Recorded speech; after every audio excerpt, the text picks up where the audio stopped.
was spoken of as being another of the writers, and the idea spread ere long that 6 or 7 of the leading bishops and judges had laid their heads together to produce a volume, which should at once outbid Essays and Reviews and counteract the influence of that then still famous work. Reviewers are men of like passions with ourselves, and with them, as with everyone else, omne ignotum pro magnifico. The book was really an able one and abounded with humour, just satire, and good sense. It struck a new note, and the speculation which for some time was rife concerning its authorship made many turn to it who would never have looked at it otherwise. One of the most gushing weeklies had a fit over it, and declared it to be the finest thing that had been done since the Provincial Letters of Pascal. Once a month or so that weekly always found some picture which was the finest that had been done since the old masters, or some satire that was the finest that had appeared since Swift, or some something which was incomparably the finest that had appeared since something else. If Ernest had put his name to the book, and the writer had known that it was by a nobody, he would doubtless have written in a very different strain. Reviewers like to think that for aught they know they are patting a duke or even a prince of the blood upon the back, and lay it on thick till they find they have been only praising Brown, Jones, or Robinson. Then they are disappointed, and as a general rule will pay Brown, Jones, or Robinson out.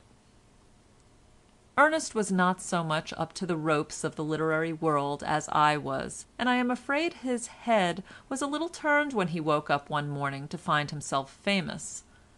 He was Christina's son, and perhaps would not have been able to do what he had done if he was not capable of occasional undue elation. Ere long, however, he found out all about it, and settled quietly down to write a series of books, in which he insisted on saying things which no one else would say even if they could, or could even if they would. He has got himself a bad literary character. I said to him laughingly one day that he was like the man in the last century of whom it was said that nothing but such a character could keep down such parts.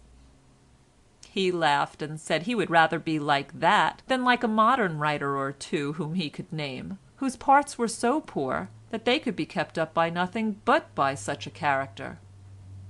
I remember soon after one of these books was published, I happened to meet Mrs. Jupp, to whom, by the way, Ernest made a small weekly allowance.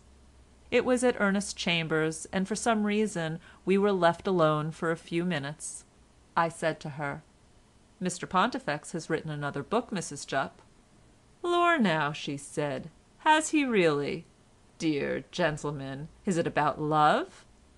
And the old sinner threw up a wicked sheep's eye glance at me from under her aged eyelids.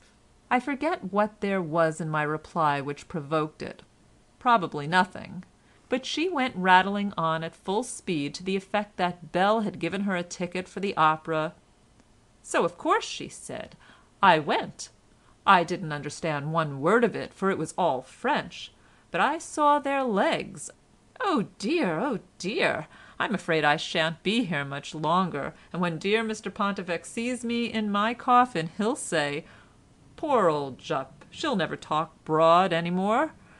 But bless you, I'm not so old as all that, and I'm taking lessons in dancing." At this moment Ernest came in, and the conversation was changed.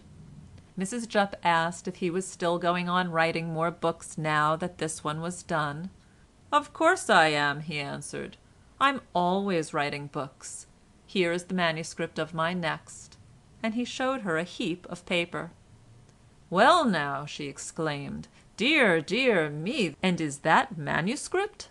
I've often heard talk about manuscripts, but I never thought I should live to see some myself. Well, so that is really manuscript." There were a few geraniums in the window, and they did not look well. Ernest asked Mrs. Jupp if she understood flowers.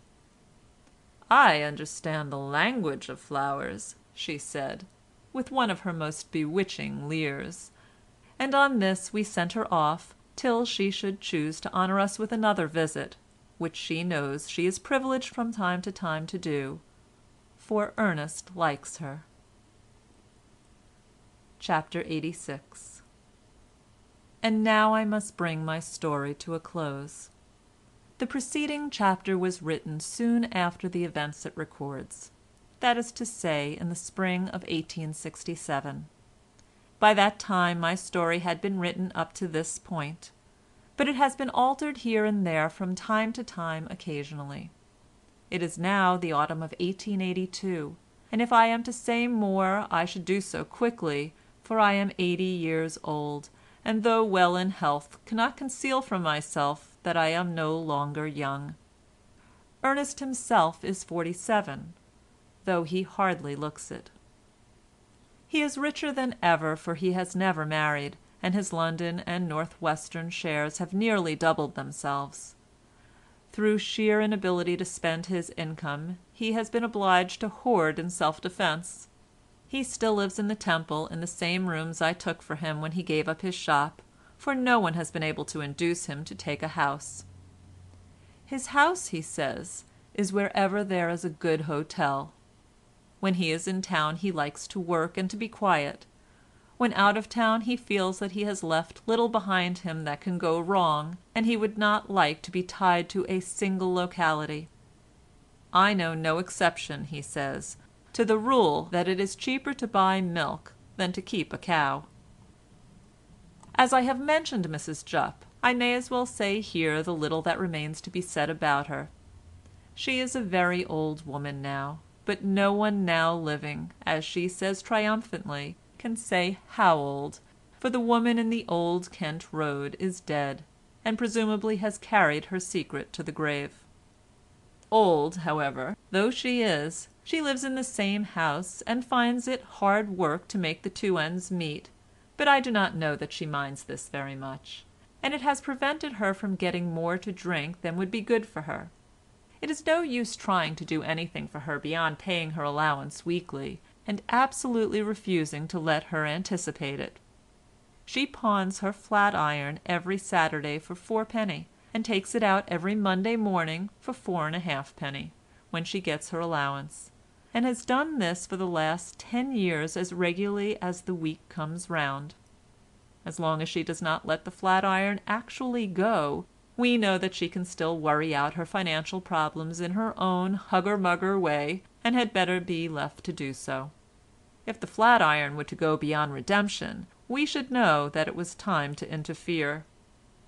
I do not know why, but there is something about her which always reminds me of a woman who was as unlike her as one person can be to another. I mean Ernest's mother. The last time I had a long gossip with her was about 2 years ago, when she came to me instead of to Ernest. She said she had seen a cab drive up just as she was going out to enter the staircase, and had seen Mr. Pontifex's pa put his Beelzebub old head out the window. So she had come on to me, for she hadn't greased her sides for no curtsy, not for the likes of him. She professed to be very much down on her luck. Her lodgers did use her so dreadful, going away without paying and leaving not so much as a stick behind. But to-day she was as pleased as a penny carrot. She had had such a lovely dinner, a cushion of ham and green peas. She had had a good cry over it, but then she was so silly, she was. "And there's that bell," she continued, though I could not detect any appearance of connection. "It's enough to give anyone the hump to see him now that he's taken to chapel going, and his mother's prepared to meet Jesus and all that to me, and now she ain't a-going to die, and drinks half a bottle of champagne a day. And then Grig, him as preaches, you know, asked Bell if I really was too gay, but not when I was young I'd snap my fingers at any fly-by-night in Holborn, and if I was togged out and had my teeth I'd do it now. I lost my poor dear Watkins, but of course that couldn't be helped, and then I lost my dear Rose. Silly faggot to go and ride on a cart and catch the bronchitis. I never thought when I kissed my dear Rose in Pullen's Passage